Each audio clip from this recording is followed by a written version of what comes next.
In the village of Umudim, nestled between lush green hills and a mighty river, the people lived in harmony with nature. They farmed their land, fished the rivers, and sang songs of gratitude to their ancestors. Chief Ekene, an elder with hair as white as the clouds, was loved and respected for his wisdom and his calm, steady guidance. One evening, as the sun painted the sky in hues of orange and gold, Chief Ekene called for a meeting under the great Iroko tree. His face was grave, and the villagers gathered quickly, sensing the importance of his words. "Listen, my people," Chief Ekene began. "I visited the sacred baobab tree today, and I heard the silent drum." A murmur spread through the crowd. The silent drum was a legend, an ancient warning system gifted by the ancestors. If it began to beat, it meant danger was near. But no one had heard its sound for generations. Obi, a young and ambitious hunter, laughed. "Big Chief," he said with a smirk, "surely your ears deceive you.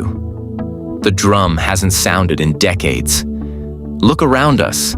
The crops are thriving, the river is full of fish, and the skies are clear. There is no danger here, and there's not going to be danger anywhere." The villagers nodded in agreement. "Yes, Chief," said Mama Ada, the village's best weaver. "Why should we worry when everything is good?" Chief Ekene raised his hand to silence them. "The drum beats softly now, like the whisper of the wind, but it will grow louder. We must prepare while we can. Gather food, strengthen your shelters, and stay vigilant." Days turned into weeks, and life in Umudim continued as if nothing had changed. The young girls fetched water from the river, singing cheerful songs. Farmers like Papa Jide worked the fields, boasting about the harvest they would soon enjoy. Obi, the hunter, ventured deeper into the forest, chasing game and mocking the chief's warnings. But Chief Ekene wasn't idle. Along with a small group of villagers, Neka, the wise herbalist, Kene, a quiet but hard-working farmer, and Ize, a boy with a curious mind, he began to prepare. They stored grains, repaired their shelters, and built canoes in case the river rose. "Why are you wasting time on this nonsense?" Obi sneered one day as he watched them work. "The drum hasn't sounded in the village. There is no danger." Chief Ekene looked at him calmly. A wise man does not wait for the rain to fall before building his roof. One night, the sky turned dark. The moon disappeared, and the winds howled like restless spirits.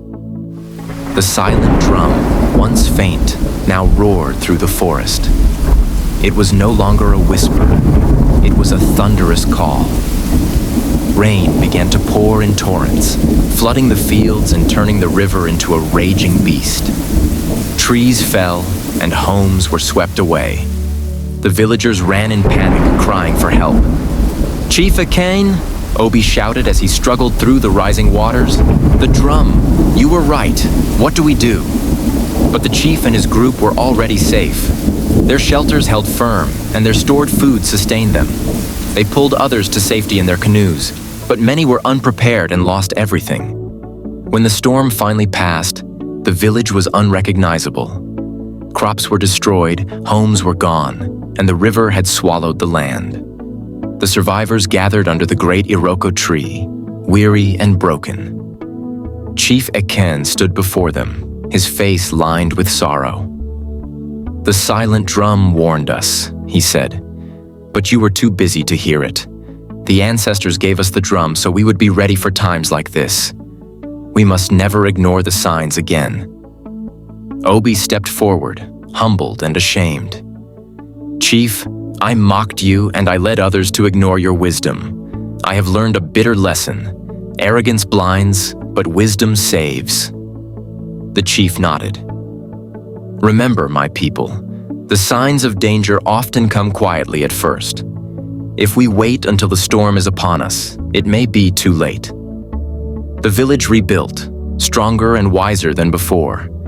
The people worked together, always listening for the silent drum and preparing for the unexpected.